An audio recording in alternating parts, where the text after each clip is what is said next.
So good morning, everybody. I want to welcome you to our EPL webinar. As you know, we've been doing a series of different webinars really to focus on prevention.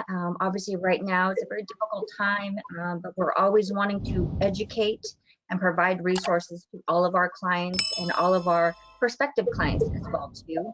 I'm very, very excited to have Patrick with us today from Rubicon Insurance Services. He is the expert when it comes to EPL. He's going to give us some best practices, what's happening right now in California, and also to some recommendations as well too. For those of you that have questions and some issues, if you want to keep those, you can put those in the chat and we will respond to those at the very end here. Also too, Patrick was nice enough to put on the handouts a quick overview of some of the talking points as well too. But Patrick, welcome. Thank you so much for being our guest here today. I know that being that we're in business insurance, we sell a lot of insurance. The goal for us though as a brokerage firm is to provide the absolute best policies, but at the same time, provide all of our clients with preventative measures so they don't have to use the insurance as well too. So thank you so much for coming on, kind of giving us best practices, what's happening, what you're seeing in the industry, and also too, maybe we can take a look at some policies to make sure that people have exactly what they need to have during this difficult time as well now. So thank you so much, Patrick, and I'll hand it off to you. Toby, it's a great pleasure to be here. Thank you very much, and thank you everybody for coming along. I think what happens with insurance is what Toby said is insurance as a tool in the early days was used as a resource of last resort, where if something cataclysmic happened, would bring in the insurance. Over the years, what ended up happening is a lot of people thought, well, if we need a little maintenance with our company or with our car or our house, if something gets a little weathered or is slightly damaged, let's put in a claim, because the deductibles started coming down and costs were low, and you could use it more as a maintenance as opposed to that cataclysmic resource for the rainy day. And over the years, claims have been picking up and costs of claims have been rising. And now that we have very major catastrophes with wildfires in California, we've got other legal actions happening throughout the country over the last 10 years, that insurance carriers are writing bigger and bigger checks, and they've been forced to charge higher premiums. And another thing is, to avoid these maintenance related claims, their deductibles are going up, so much so that some policyholders can't even afford the deductible, let alone the premium. So there are trends happening, and so we want to bring a focus to that in one particular line of coverage, which was employment practices. And as news of potential vaccines have just broken in the last week, I think it's confident we can say that we are now at the end of the beginning of the pandemic, and we can start looking forward. But a lot of questions come through in the insurance industry is, okay, well, what's the impact of COVID, with businesses in insurance, specifically with regard to employment practices? And so, that was where Toni and I had the conversation was, what's happening with COVID and just overall, because California has been a hotbed for legal activity. What's going on and what can we look forward to? So to start off with employment practices, let's just see where trends are right this second. Now, again, employment practices are exposures that employers face every single day because they're involving people that work at a workplace. But I mean, unlike customers, you may be seeing these same employees every day. They get annual reviews, if not earlier than that.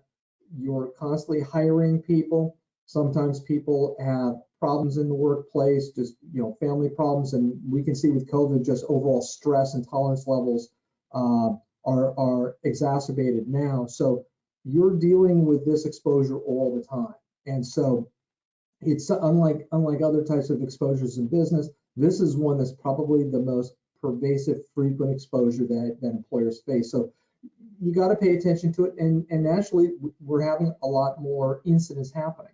But to give you an idea, just the scope of them now, your average claim is going to take you about 275 days from initial reporting to finally closing it. I mean, that's a big chunk of your life out of there, let alone the distraction from the workplace. But you're looking at well over 3/4 of a year that an average case goes on. And the average cost is now up to $125,000. That's for legal expenses, ultimate settlement. That does not include any other lost opportunity cost, cost of distraction, other things that employers are facing. So employment practices related suits, and these are for discrimination, sexual harassment or harassment other than sexual harassment, failure to hire, wrongful termination, and retaliation acts. Those are all contributing to this, okay? We went and did a survey real quick with the insurance carriers on just what the top 10 EPL actions are in terms of discrimination. It's still early in the game to get viable information on COVID-related actions, and I'll talk about that. But you know, your discrimination charges are the ones that we've been seeing before. It would be race, disability, sex, national origin, religion.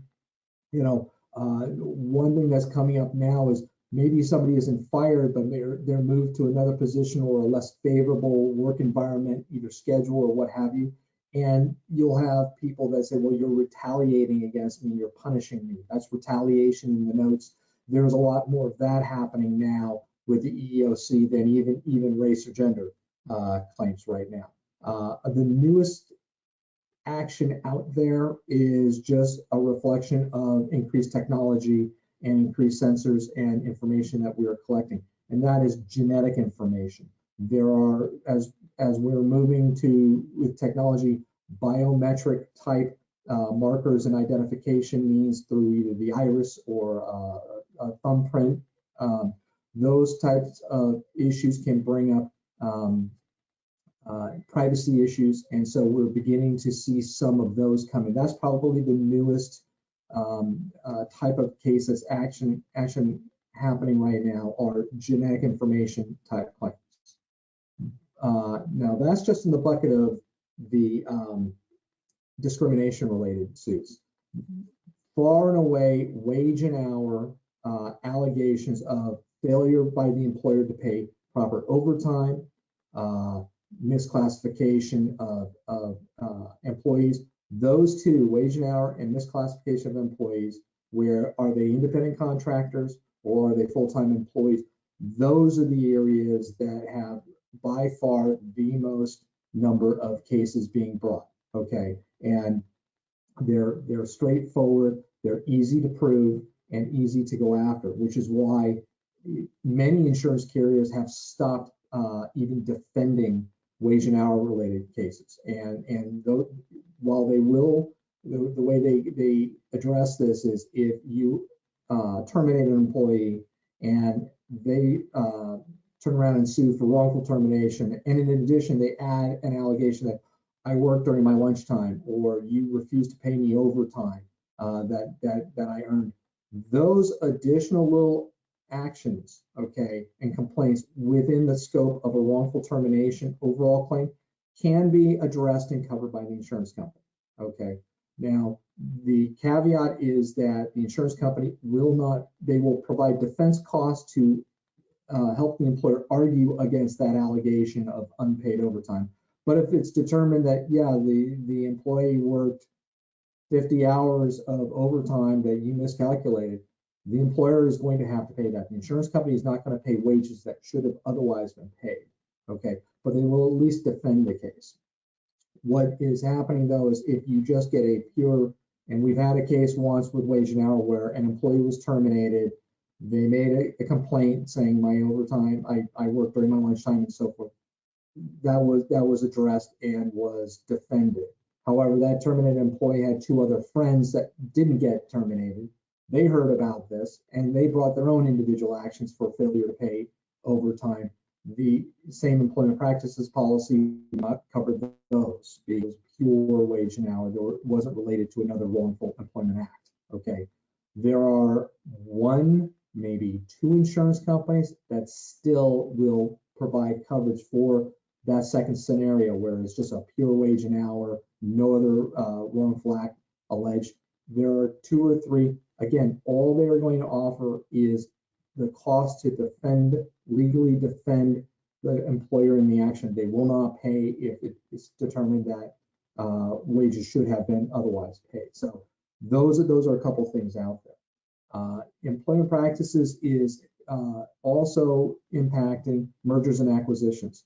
Our firm has a huge practice in M&A activity where one company is buying another company, and the target company on these acquisitions better have their HR policies and procedures in place. If they have, issues on employment practices, that could hold up a merger in and of itself. In the old days, you would think that, well, there are financial concerns, there are big outside legal issues, intellectual property concerns, things like that. No, you could have just a very angry, disgruntled young person that's not being transitioned over as part of the merger, and they sue for sexual harassment or discrimination, and it could completely derail an M&A deal. So, employment practices as an exposure is not just limited to the employees. It could have devastating impacts out there.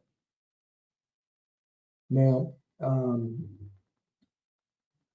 the dynamic that's been happening is, as a lot of things, things are getting more expensive, costs are going up, deductibles are going up, which then means that coverage is coming down. What's causing that, particularly in California? Okay, well, a lot of people are pretty familiar that California is a plaintiff-friendly environment in terms of litigation. It is employer-friendly, particularly in the courts with juries, but not only with juries, but with Department of Labor, Department of Fair Employment and Housing in the state of California. Everything is skewed and leveraged in favor of employees over employers. So you've got a real challenge there, just as employer with those types of exposures. Okay. The other issue is that state of California in 2020 is going broke. Okay. They have to find any way they can to collect and charge revenues. And what the state is doing is fees to file claims, to respond to filing, any other legal things what you're doing either with the Department of Employment and Housing or with the courts, all those fees are going up. Okay, and so in tandem with that, attorney's fees in the state of California are going up. Okay, because it costs a lot just to file a response to an action. It costs a lot to engage an attorney to respond on your behalf. And all those are combining to having a simple claim being 2 or 3 times the expense as similar claims brought in other states. The other issue on here in California, I mean, we all love the climate here, and we are all subject to what we call the sunshine tax. And to live in a moderate climate like this, costs are up. And the cost of living in California, as everybody knows here, is exorbitantly high compared to other places. Okay, well, if the cost of living is up, that means that payroll is up. You are paying employees in California substantially more than you would pay them elsewhere. Therefore, when these employees lose their jobs, okay, their basis for a demand for damages is 2 or 3 times the amount they're going to be demanding in other states. And so you've got an expensive place with folks that expect more money to live, and therefore their demands are higher. And then the cost to fight those demands or defend against those demands are higher. Okay, and so we are now seeing average retentions on these policies going from 10,000, 15,000 to 35 and 50,000, sometimes higher, which is very problematic, which I'll talk about in a little bit later on now. So a common question we're getting right now is, well, what are you seeing with COVID? I mean, what trends, how has this impacted employment practices? Right now, it's been a little bit limited in terms of claims. Again, I mentioned earlier, it is still a little bit early, but it's tough to claim discrimination or wrongful termination if a small business is having to let everybody go.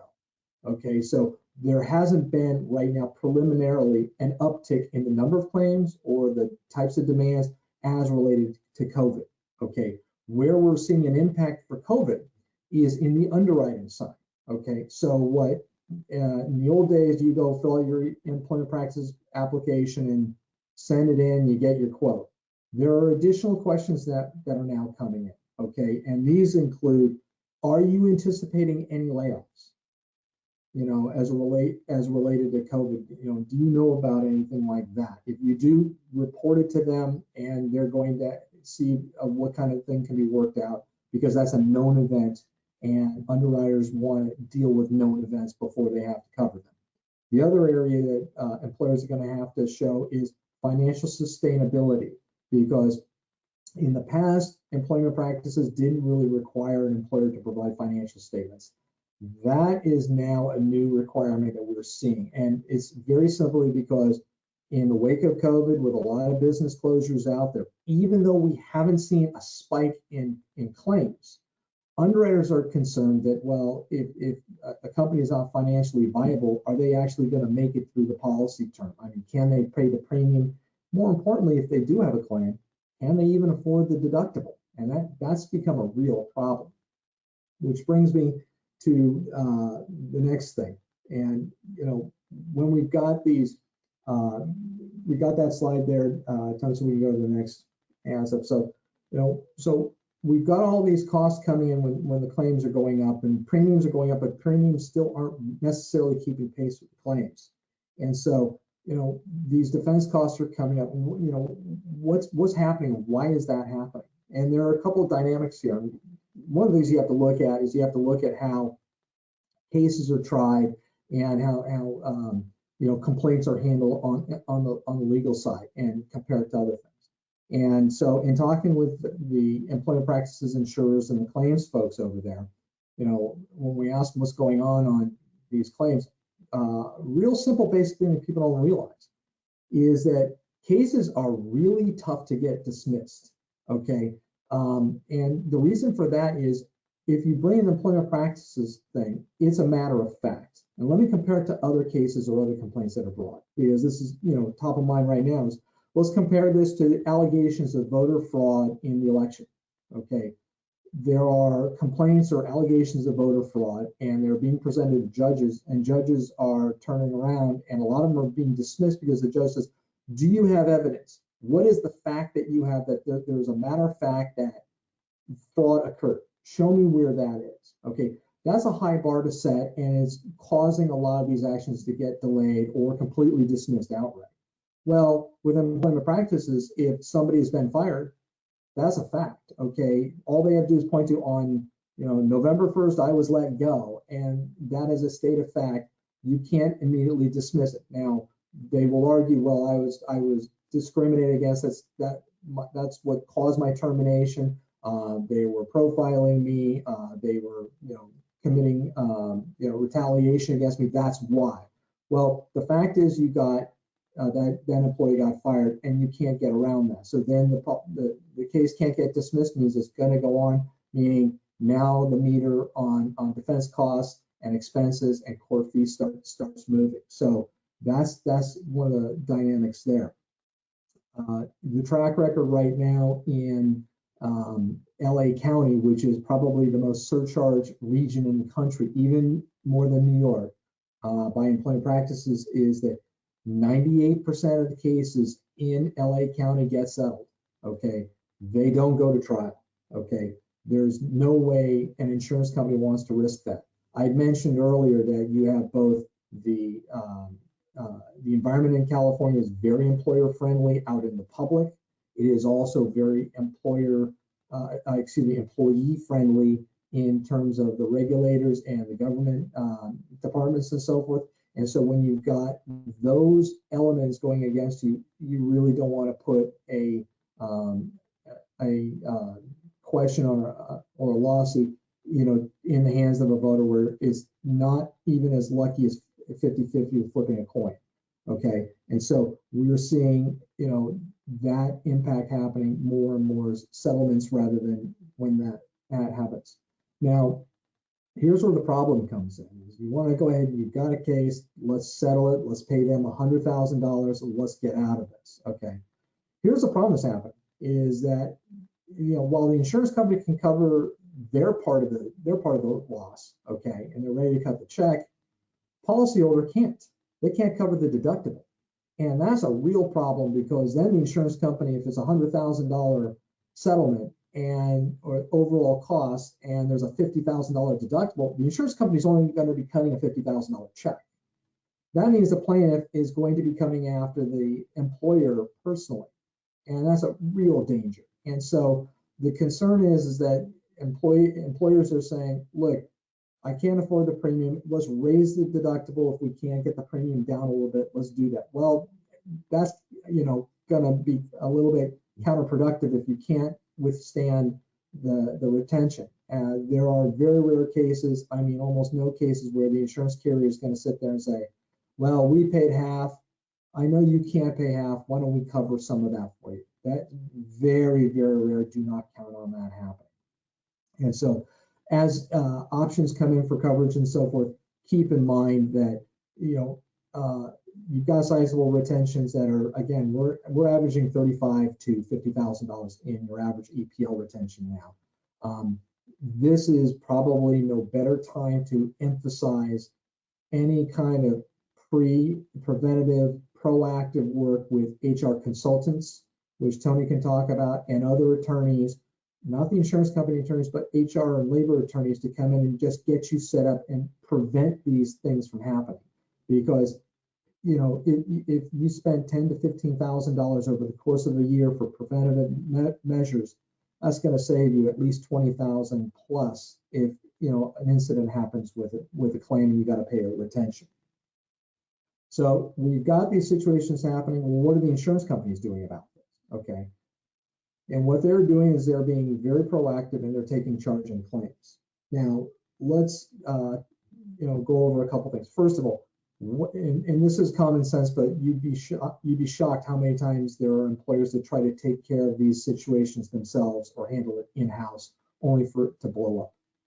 In the event that there's an incident out there that an employer or supervisory employee becomes aware of that could lead to an employment related claim, the insurance company needs to be notified about that as soon as possible. We'll make a recommendation on what you do with the insurance policy at the end of this, but notification at the earliest point is critical, because the sooner the insurance claims people can get involved and assist with a response, the better off it is for everybody. And not only that, it's there is no financial impact in terms of rating on future policies if you report a bunch of incidents and they end up not going anywhere because they were handled. They don't get held against you. Unlike the perception out there as well, if I put a bunch of little claims in for denting my car insurance goes up. Okay, well, that happens on maintenance related claims. On employment practices, you could put in many notices of incidents, and if they never lead to anything, it's never held against you. So you have nothing to lose by getting something on the record, and then later on it can get closed. So the soonest you can have that, the better. Here's the other way that a lot of people don't realize with regard to insurance policies and how they're written. Most EPL policies are written on what we call a duty to defend basis. What that means is, and it's in the general terms and conditions of the policy, but what it says is the insurance carrier, once they have been notified by the policyholder of an incident which could give rise to a claim, it is the insurance carrier's duty by contract, by law, that they must defend their employer, their policyholder, whether the claim is false, fraudulent, just a waste of time, whatever. They are on the hook to provide a defense. Okay, they can't make a decision unilaterally and say, we don't want to cover this, we don't think it's anything, it's a nuisance claim. They can't do that. They must defend you. So that's kind of nice. You've got the peace of mind as a policyholder that, hey, I've got these guys have my back, they're going to step up for me. Okay, there's another caveat to that. What that means is that the insurance carrier has the sole authority on picking an attorney, taking a strategy to address the defense of the case, and to move forward with it. There are a lot of employers out there that have their own business counsel, and they'll insist on I want my business counsel who has a labor attorney, they're really good. I want to bring them in. They know me, you don't. And so I want to bring in my attorney. Okay, insurance carriers, if they allow that attorney to work, that'll be fine. They just won't pay them. And that's kind of what you need there. And so if you're notifying an insurance carrier about an incident at an early space, early point in this action, discussions can happen with, okay, how do we coordinate the defense? If I spend $10,000 on my attorney, is that going to be applied to my $50,000 deductible?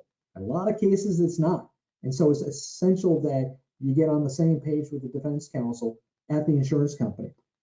And then they can go ahead and set up strategy to defend you.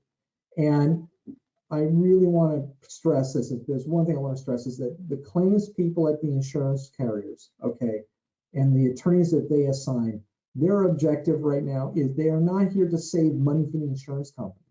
Their objective is they want to get this right. If we've got an action here, how do we get in, get it dealt with, and see if we can avoid a $100,000 claim? Again, the average is $125,000, but I don't want that $100,000 claim becoming a $600,000 claim.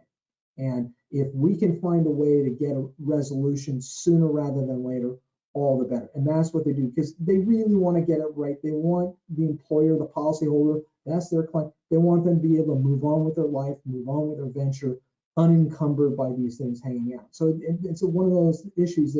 They're not looking to scrutinize on keeping costs down as much as they are on getting this thing right. And again, the longer these things take, I'll point that out at the end, the longer they take, price only goes up. Now, one of the issues that comes out, and there's a role that as brokers place in this, is because we are the conduit between the insurance carrier and the policyholders. We want to make sure that the communication lines get through. There are a lot of times, rather than risking a trial or other confrontational adversarial area, mediation or some kind of settlement forum is probably the most favorable path to go. And so you're going to have a lot of us come in, just so you know, recommending and working with you on going into some form of mediation so that you get reduced costs with courts, because there's no court involved. It can get resolved and you can move on at probably the fastest possible way. And so it's a responsibility for us to hear the side of our policyholder and get out there and see if we can find a mediation and so forth. But the strategy for us right now is going to be settle as early as possible, because the longer it goes, demands may over time come down by the other side, but then costs go up. It's just, the idea is let's settle as soon as we can so that we can go forward. And this prompts a new, mindset, because if you fail to settle and you want to go forward and fight it, and you have every right to fight it, there are a lot of outcomes that people don't think about that could happen that will all of a sudden sneak up and grab you. But the mindset needs to be right now, and this is the new transition over the last couple of years, because most employers are, virtually all, they believe they're good people. They are treating everybody respectfully. They're trying to do the best for their company, their shareholders, their families, and do everything. And then we get this out of the blue other party that doesn't have anybody else's interests in mind, and they just want something for them, and they're going to try to extract it from the employer. Naturally, you're going to be defensive. Naturally, you're going to feel that you want your day to show that this is not true. It's an irrelevant, unjust allegation, and we want to quash this for not only our peace of mind and our business, but for our reputation. And so there's a real reluctance for settlement, which we completely understand. But the mindset right now is, what do you have to lose by settling? And the insurance carriers have this, and they've had this for years. But why don't we just settle and take this away? We're going to be paying this, so why don't we take that approach? And here's the thing: a lot of employers are like, it's a principle. Like I mentioned, they're good people. They don't want their reputation tarnished. They also think that maybe if they settle here, they're going to settle. They'll be settling all over the place, and that's a problem that could open up future things. But when you think about it, if you move forward and you deny settlement, which you do have a provision to do within the policies, but if you want to move forward with litigation can open up an employer on a lot of fronts that they weren't counting on, okay, including government investigations. You can have the Department of Labor in the state of California decide that, well, as a result of this litigation going forward, you're now on their radar, and they would like to audit your financials. They'd like to audit your employee handbook and make sure every single page is the latest version of the page. They're going to audit your policies and procedures, okay? And when you have those regulators scrutinizing on every page of your records and so forth, very likely they're going to find something, and that's another distraction. That's additional fines, penalties that may not be covered by employment practices. Not being in compliance with the state on employment issues is not a coverable issue in employment practices. So, do you want the government crawling through your books? Maybe you should think about settlements. Now, there's an issue with regard to, well, settlements, we want to keep this quiet.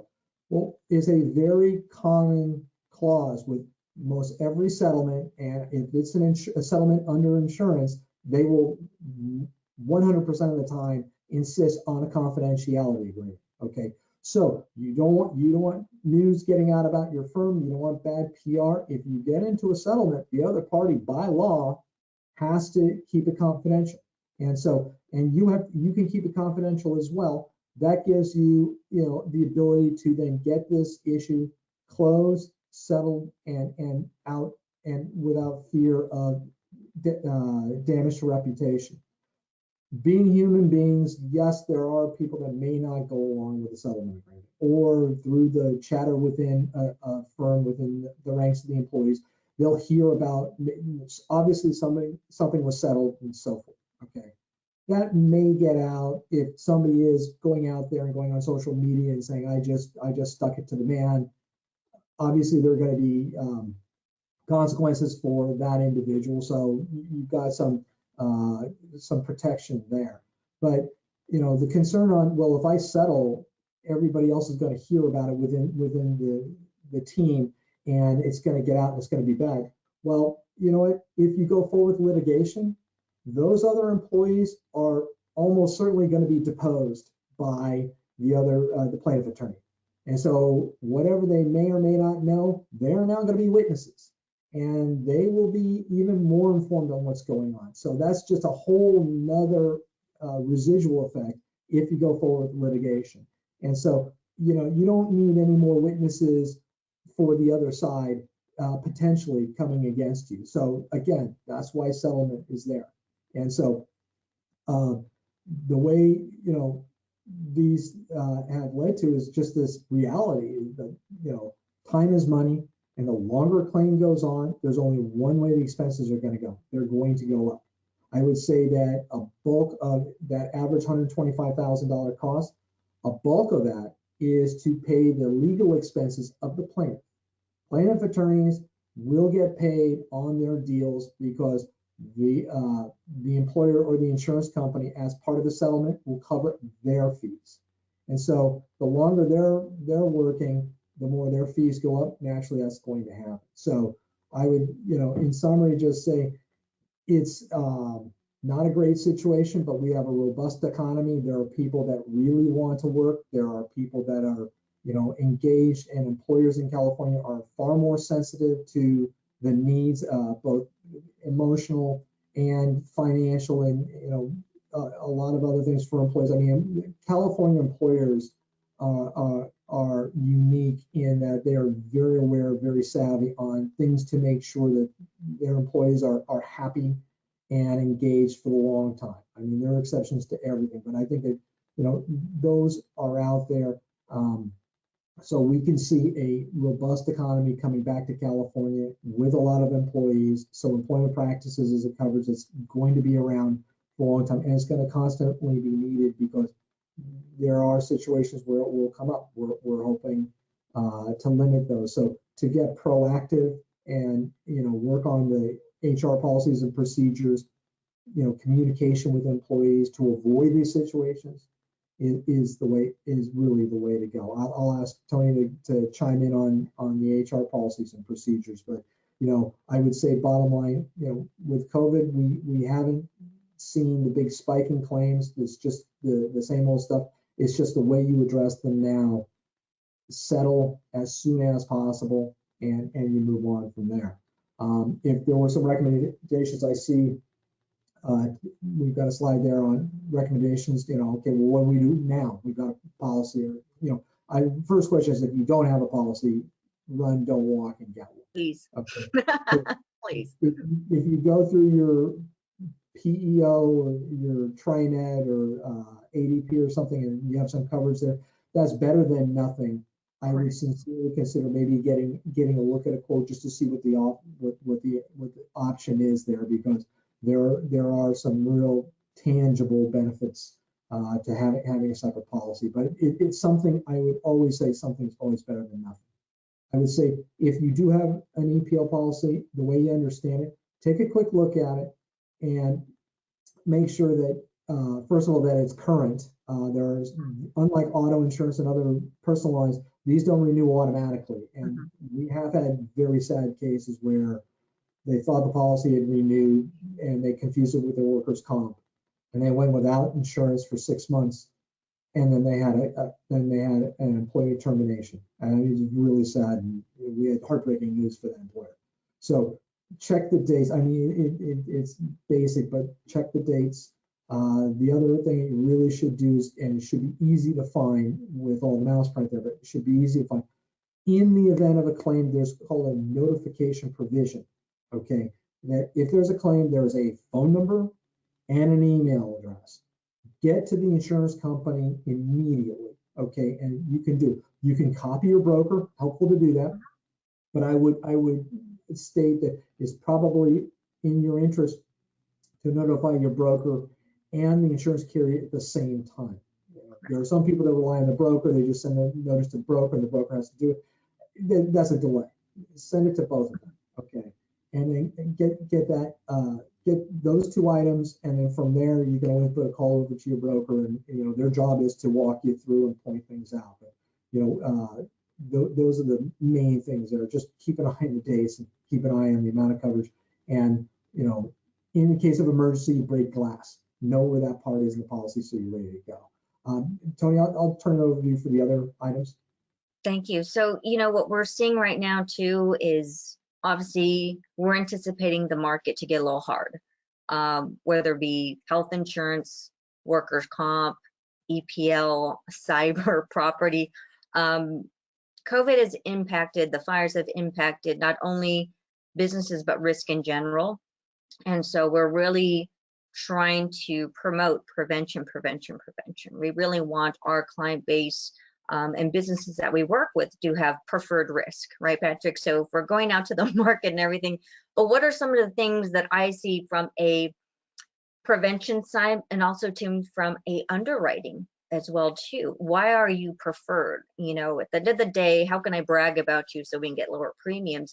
And one of the things I see is that policies and procedures. So all the time we'll have questions, and the first thing I always ask is, when was the last time you've updated your policies and procedures? When was the last time you dusted them off as well too? So laws keep changing, and there's a lot of new nuances.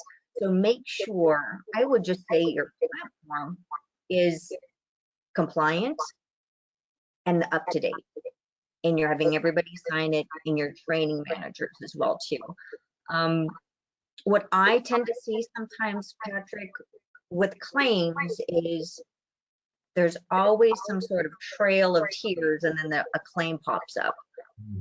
And if you don't have leaders and you just have managers, I tend to see that they're not following the policy procedure, they're not coaching and counseling, and they're not hiring correctly as well too. Because most times what I tend to see is these pop up when you make an employment action.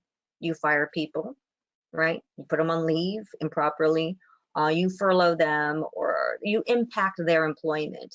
And so really the people that are kind of in charge of that are the managers and supervisors and leads as well too. So making sure that, one, you have that strong foundation, then you're training your managers, Then also too, you have proper documentation, right? You never want to have anything be a surprise. I'm always surprised to hear, when there is an EPLI claim, my question to them is, or a workers' comp fraud claim, I'll always ask, is this a surprise? And they'll say, oh no, they were horrible. Well, and I go, they were your employee. Well, how long have they been horrible? They've been horrible for 5-10 years. And I go, oh, okay. Do we make them terrible? Did all of a sudden they become terrible? But do we document properly? Is one of the things that it resonates when I look at EPLA claims and how long they go on and how stressful they are, and the amount as well too. So were they long-term employees, but did we not do a lot of performance reviews with them and coaching and counseling? Seek counsel. Whenever you're deciding to pull a trigger, I really do think having an outside person, whether it be myself, a labor attorney, an HR expert, I think it's always great because a lot of times my clients are so close and emotional to the situation. I mean, at this point, they can't stand how this person breathes. And my question to them is, an outsider looking in, would it look fair, right? And I'm usually not attached to the situation, and I'll kind of say, well, I don't think you have enough there. Or on the surface of it, because of timing, it may look like retaliation. I'm not saying you're doing this, but that's how it looks, that's how it feels. And so I think a lot of times before you're going to be, furloughing and laying off, sometimes it is good to seek counsel just to make sure that on the surface of it, it doesn't look like it's age discrimination or just discrimination in general. And also too, you're just very careful in regards to, are we following the procedures? Are we following the policies that we have? And do we have the documentation as well too? Timing is everything, right, Patrick? Timing is absolutely everything. Again, a lot of times my clients tend to make employment actions. Someone's sick, hurt, or ill. And on the surface of it, what does it look like? And I will always say, it looks like retaliation because of the timing, right? So kind of on the surface of it, what does it look like? But also too, timing is so incredibly important when it comes to EPLI claims or workers' comp claims, right? The sooner the better, right? And I think one of the things too, Patrick, is I love it when we have a situation with one of our clients and we can get on the phone and we can strategize and we can really look at the policy and go, this is covered, this is not covered. What does it look like? I really do think timing is critical, having the right team and really understanding, okay, is this legit? Is this fraudulent? Is there any truth to this? How crazy is this person? How long could this be? Is there any teeth to this case here? And really kind of getting together and strategizing as well too. And my last thing too is identifying your risk and preventing the claims. I think we all know, or maybe we don't know, where our boogeymen are. I think we all need to take a deep dive and look at, do we have high turnover? Do we have a lot of layoffs? Do we have, are we paying people correctly? Are we paying them below, what the norm is and everything? Are those some of our risks that could potentially hurt us down the road? And try to engineer those out or work as a kind of a prevention campaign, whether it be, we've had some unhappy employees, we've seen some heavy turnover, we want to work on retention, right? So I really do think for 2021, it's really, really important to kind of have the documents in place, have everybody sign, make sure people are compliant, are also to timing wise, giving those complaints, those issues, feeding that information to HR. I'm surprised how many times HR has no idea someone's not coming in, somebody's high, somebody is harassing, and we don't know what's really, really going on within the in the departments. So I think timing along with the documentation is critical. And I think really looking at your environment, looking at your demographics, looking at your people, looking at your managers and saying, maybe my managers do need coaching and counseling. Maybe they need emotional intelligence. Maybe they need communication skills so that way we don't have kind of runaway train with claims. in regards to EPL as well too. So, those are just some of the things that I've seen recently, Patrick. But, really the goal is to make sure you have the right policy, what's covered, what's not covered. And what I tend to see too is we have a lot of people come to us, Patrick, and they actually have no idea what they have. I then say, would you like us to help you? But in regards to the folks that are here on the call and everything, we'd really like to help all of you. A lot of you that are on the webinar today are our clients, and some are not as well too. But, Patrick, how can we help the folks that are here, just as we're talking about some of the key things that they need to know about their policy? Yeah, and we talked about this, and so what we wanted to do is just give you a quick review of what you have right now. And so what we would offer is, if you have an insurance policy now, send us a copy, send Toni a copy of the policy. We will review it for a couple of major key items, specifically the amount of coverage you have. If you have this, what we call a hammer clause, where if there's a settlement offered and you disagree to it, there's a punishment if you don't go along with it. Okay, there are others that have a softer approach on it. We could look at that quickly. We'd also look to see whether or not you do have that elusive wage and hour coverage. And we just point out very broad brush. We will not be soliciting business from these. We can't actually comment on the cost at all, because we would need to get the application and the underwriting. And I'm not asking for that. We're just going to look at the policy. Also, if it's a carrier that we're aware of, good, bad, or indifferent, we may give you just a quick little comment on that maybe you could look at that. But we really, something is better than nothing. But if you have something, okay, if there's a negligible difference to tweak it up, we don't want you to cancel it and, recreate the wheel. There might be just some little enhancements that can be asked for at a minimum cost. And that's what we'd offer for you. The only other thing I would mention with Toni is, if you do have an incident, don't think, report to the insurance carrier, but maybe talk to a labor attorney and they can give you an idea, say, well, if you're willing to settle for this much, there's a real good chance, you can avoid all this, you get the settlement. That comment can be very, very helpful, because it's a settlement maybe a little bit more than what the deductible is, but the wear and tear on your soul for dealing with that and say, well, they want a $100,000 settlement and we could have structured that.